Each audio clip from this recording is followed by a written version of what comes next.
My wife said, "Stop trying to be romantic. It is pathetic."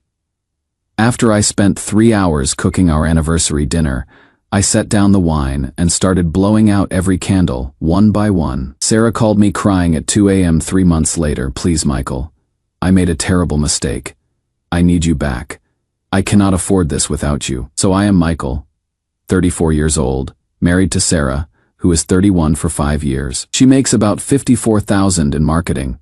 I make $135,000 as a financial analyst. We live in a nice house in a decent suburb that I put the $95,000 down payment on. Last month was our 5th anniversary. I wanted to make it special since we had been going through a rough patch. Took the day off work, went to 3 different stores to get everything perfect. Spent 3 hours making herb-crusted salmon, which is her favorite, roasted asparagus, with garlic homemade chocolate souffle that took forever to get right. Got a bottle of that Pinot Noir. She loves that, costs $80. Set up maybe 30 candles throughout the dining room, got fresh white roses from the farmer's market. The whole room looked like something from a romance novel. I was genuinely excited. Thought maybe this would help us reconnect, you know. Sarah walks in around 7 p.m. with her sister Jessica and best friend Amanda. They were supposed to just drop by quickly before girls' night. I am putting the final touches on the table, lighting the last few candles, when I hear Sarah's laugh from the doorway. "Oh my God, Michael. Stop trying to be romantic. It is pathetic. You look desperate." The room went dead silent. Jessica's face went white, and she actually whispered Sarah like she couldn't believe what she had heard. Amanda wouldn't even look at me, just found something fascinating about her shoes, but something just broke in me during those 30 seconds. 5 years of marriage.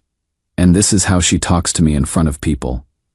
"What are you doing?" Sarah asks, as I start methodically blowing out every single candle. "Stopping," I said, my voice weirdly calm as I gathered up the roses. "You just taught me something valuable. Romance is pathetic when it is one-sided, so I am done being pathetic." I walked right past all 3 of them, tossed the roses directly in the kitchen trash, and pulled out my phone. "We can eat like roommates from now on. Tony's Pizza or that Chinese place." Her face went through like 5 different expressions. Confusion, then annoyance, then this weird panic when she realized I wasn't playing whatever game she thought this was. She expected me to grovel, apologize, maybe get defensive. Instead, I had just stopped. Jessica grabbed her purse. "We should go." Amanda was already halfway to the door. After they left, Sarah tried the damage control routine. "Baby, I had such a stressful day at work. You know how I get when I am overwhelmed. I didn't mean it like that." "How did you mean it then?" You were being a lot. It felt like pressure." "Pressure to what?" "Acknowledge that your husband loves you." She couldn't answer that. I ordered pizza and ate it in the living room while she sat in the kitchen staring at the elaborate meal getting cold. Update 1: You guys blew up my messages asking for updates. Buckle up because it has been a wild month. Here is what Sarah didn't know about the man she just humiliated.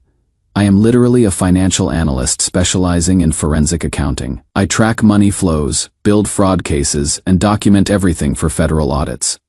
It is my job to spot patterns and build bulletproof cases with data. I have been tracking our household finances for years, not out of suspicion, but because I am literally wired to organize data. Every receipt saved, every expense categorized, every transaction logged. I have spreadsheets that would make a divorce attorney weep with joy. The numbers painted a crystal clear picture. I pay 81% of our shared expenses, which comes to $127,000 over 5 years. Sarah contributes 19%, which is $29,000 over 5 years. I have spent $52,400 on romantic gestures like flowers, surprise dates, weekend trips, jewelry, concerts. Sarah's romantic contributions over 5 years comes to exactly $0.00. After anniversary night, I went full Operation Roommate. Every shared expense gets split exactly 50-50. Documented in a shared Google Sheet with Venmo requests sent immediately. Week 1 was fascinating to watch. Sarah actually seemed relieved. I heard her on the phone with her mom. "He is finally chilling out and giving me some breathing room. It is so much better this way, Mom. Like, I can just exist without constantly being, I don't know, pursued." She said this loud enough for me to hear from the kitchen. Probably wanted me to react. Week 2 is when reality started creeping in. Her car needed $380 in brake work, something I would have automatically handled before. "Babe, can you help with the car?" she asked. I would suggest setting up a payment plan with the shop. They usually do 0% financing. Her face was confused. "But you always handle car stuff." I handled car stuff when we were a team. Roommates handle their own transportation. When she mentioned wanting to try that new steakhouse downtown, I asked if they took separate checks before making reservations. When she needed new work clothes, I didn't offer to take her shopping like I used to. Week 3 brought the complaints. "You used to ask how my presentation went. You don't tell me I look nice anymore. Are you planning to stay mad forever?" I am not mad, Sarah. I am just not pathetic anymore. There is a big difference. What is that supposed to mean? It means I am not going to beg for affection from someone who finds my affection pathetic. The woman who had gotten comfortable living off someone else's income was suddenly discovering what $54,000 actually covers after taxes and her personal expenses. Turns out, not much when you are used to a lifestyle subsidized by someone making 2.5 times more. But here is where it got interesting. I started understanding Sarah's psychology better. Her dad walked out when she was 12, left her mom with 3 jobs and food stamps. Sarah used to tell me stories about wearing the same shoes until they fell apart, about pretending she wasn't hungry at school because there wasn't money for lunch. Maybe that is why she got so comfortable letting me handle everything financial. Maybe she was terrified of depending on someone who might leave. So she kept me at arm's length emotionally while enjoying the security I provided. Understanding it doesn't excuse 5 years of taking me for granted, but it explained the pattern. Update 2. The mask didn't just slip. It got ripped off and stomped on. This started when Sarah's coworker Emma reached out through Instagram. We had hung out as couples before, and Emma always seemed cool. Turns out she was doing me a solid. "Hey Michael, I hope this isn't weird, but I thought you should know what Sarah's been saying at work about your situation." Apparently Sarah had been painting a very different picture at the office. According to Sarah's version, I was financially abusing her by suddenly demanding she pay half of everything, and I was withholding affection and intimacy as punishment, because she had asked for a little space in the relationship. Emma had been listening to this for weeks and finally couldn't take it. "I have seen how you guys are together. I have watched you pick up every single dinner check for years. I have seen Sarah Venmo request you for everything from coffee to groceries, and I have never once seen her plan something special for you, or even acknowledge the things you do." She continued. "Everyone at her office thinks you are some controlling psycho who is punishing his wife for speaking up." I couldn't stay quiet anymore. That is when I realized Sarah wasn't just ungrateful. She was actively rewriting our relationship history to make herself the victim of my suddenly reasonable expectations. So I did what any good forensic analyst does when presented with fraudulent claims. I built a comprehensive case. Thursday night, Sarah came home with her serious face on. "Michael, we need to talk. This has gone on long enough." She sat down at the kitchen table like she was about to conduct an intervention, clearly expected me to cave under pressure, apologize for my childish behavior, and return to our previous dynamic where I did everything, while she contributed nothing. Instead, I pulled out my laptop and opened the financial analysis I had prepared. "You are absolutely right, Sarah. We do need to talk. Let me show you some numbers." Her face immediately shifted. "I don't want to see your stupid spreadsheets. These aren't stupid spreadsheets. This is 5 years of our financial partnership documented with the same precision I use for federal fraud cases." I turned the screen toward her and walked through the data. Monthly expense breakdowns showing exactly who paid for what. Every romantic gesture I had made, documented with specific dates, locations, and costs. Her contributions versus mine across every category: household expenses, entertainment, gifts, travel, everything. In the past year alone, I spent $8,400 on romantic gestures. Date nights at nice restaurants, surprise weekend trips, flowers delivered to your office, jewelry for your birthday concert tickets, that spa day for your promotion. $8,400 of my income dedicated to making you feel special and appreciated. Sarah was staring at the screen, her face getting redder by the second. "Now, Sarah, I want you to think carefully and answer this question. When was the last time you did something romantic for me?" When was the last time you surprised me with anything? When was the last time you made me feel special or appreciated? The silence that followed was deafening because we both knew the honest answer was never. Not once in 5 years. I show love differently. She finally exploded, but her voice cracked. How exactly do you show love, Sarah? By accepting everything I do for you without any reciprocation whatsoever. By criticizing the way I express love while offering absolutely nothing in return. You are being ridiculous. You cannot just assign dollar amounts to love. You are right.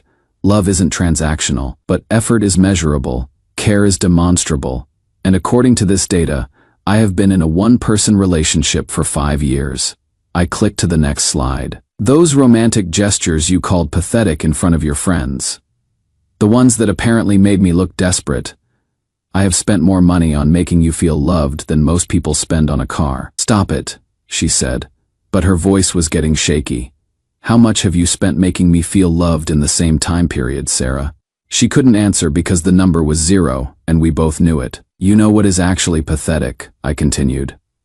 Calling someone desperate for loving you while contributing absolutely nothing to the relationship except criticism. That is when she completely lost it. Fine, she screamed, standing up so fast her chair fell over. You want the truth? Sometimes your romantic bullshit made me feel suffocated. It felt desperate and needy, like you couldn't exist without constant validation from me. So you felt suffocated by being loved. I said, my voice still calm.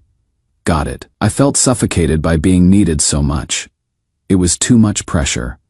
Love without need is just friendship with benefits. Sarah, but I think I understand what you actually wanted. You wanted to be desired without having to desire me back. You wanted all the benefits of being loved, the financial security, the romantic gestures, the emotional support, without any of the responsibility of loving someone in return. She opened her mouth to argue, but nothing came out. You wanted a sugar daddy, not a husband. The look on her face told me I would hit the nail on the head. Final update: the ending to this saga was way more explosive than I expected. Grab some popcorn. After our big confrontation, Sarah went into full manipulation mode. First came the love bombing. Elaborate dinners she cooked that I still had to Venmo her half the grocery costs for. Then sudden interest in my hobbies, asking about work projects she had ignored for years. Even tried the sexy lingerie routine one night, appearing in the bedroom doorway like she was auditioning for a movie. But I was completely done. The man who used to desperately seek her approval was gone, replaced by someone who finally understood his worth. The breaking point came last Tuesday. I got home around 6 p.m. to find Sarah in the kitchen, having what can only be described as a complete psychological breakdown. Papers everywhere. Bank statements, credit card bills, rental listings, calculator with numbers scribbled on napkins. She had been trying to figure out how to afford our current lifestyle on her $54,000 salary. When she saw me walk in, she absolutely lost her mind. You have ruined everything, she screamed, throwing papers at me. Do you have any idea what you have done to me? I cannot afford my car payment. I cannot afford my gym membership. I cannot afford my student loans. I cannot afford anything. Welcome to what $54,000 actually buys you, I said calmly, dodging a flying bank statement. I hate you. I hate that you made me depend on you. I hate that you trapped me in this house. I hate that I need you. And there it was. The truth she had been hiding from herself and everyone else. She didn't love me. She loved my bank account. She didn't miss the romance. She missed the financial cushion that came with it. You could have just been honest from the beginning, Sarah. You could have said, I appreciate what you provide, instead of calling it pathetic. She crumpled to the kitchen floor, crying hysterically. For about 30 seconds, I almost felt sorry for her. This was that scared 12-year-old girl whose father abandoned her, who watched her mother struggle to keep food on the table. I understood her fear of poverty, her need for security, but then she looked up at me with pure hatred in her eyes. You think you are so much better than me, don't you? Well, you are nothing without me. You are boring and pathetic and desperate, and nobody else will ever want you. You will come crawling back within 6 months. That is when I knew our marriage was truly over. Maybe you are right, I said quietly. But I would rather be alone than with someone who thinks loving them is pathetic. She moved out 2 days later. The divorce was surprisingly swift thanks to my meticulous documentation. I kept the house, my retirement accounts, and my self-respect. She got her car, personal belongings, and a harsh crash course in financial independence. My lawyer Patricia was impressed. Most people come to me with boxes of receipts and emotional stories. You came with a forensic analysis, made my job easy. 6 months after the divorce was finalized, I got that 2 a.m. phone call, Michael. Sarah's voice was barely a whisper, thick with tears. Please. I made a terrible mistake. I need you back. I cannot afford this life without you. She was sobbing uncontrollably. My rent is $2,100 a month for a studio apartment. My credit cards are maxed out. I am eating ramen noodles for dinner. I am drowning, Michael. I am literally drowning. I am sorry you are struggling, Sarah, but that is not my problem anymore. But I love you, she wailed. I have always loved you. I was just scared. My therapist says I have abandonment issues from my dad leaving, and I pushed you away because I was terrified you had leave me anyway. No, Sarah, you loved what I provided for you. There is a significant difference. That is not true. I love you. If that were true, you never would have called loving you pathetic. You never would have humiliated me in front of your friends. You never would have spent 5 years taking everything I gave while giving nothing back. More hysterical sobbing, please. I will change. I will do better. I will be more romantic. I will pay for dates. I will. Sarah, stop. You had 5 years to figure this out. You didn't want to change when you had everything. You only want to change now that you have nothing. I was wrong. I was so wrong. Yes, you were. But being wrong doesn't entitle you to forgiveness. Being sorry doesn't erase 5 years of taking me for granted. I hung up and blocked her number. Today I am with Katie, who is 29 and works in tech and makes good money. On our first date, she grabbed the check before I could and said, I asked you out, so dinner's on me. On our third date, she brought me flowers, sunflowers, because she remembered I mentioned liking them. She tells me I look handsome and actually means it. She has never once expected me to subsidize her lifestyle or made me feel pathetic for showing affection.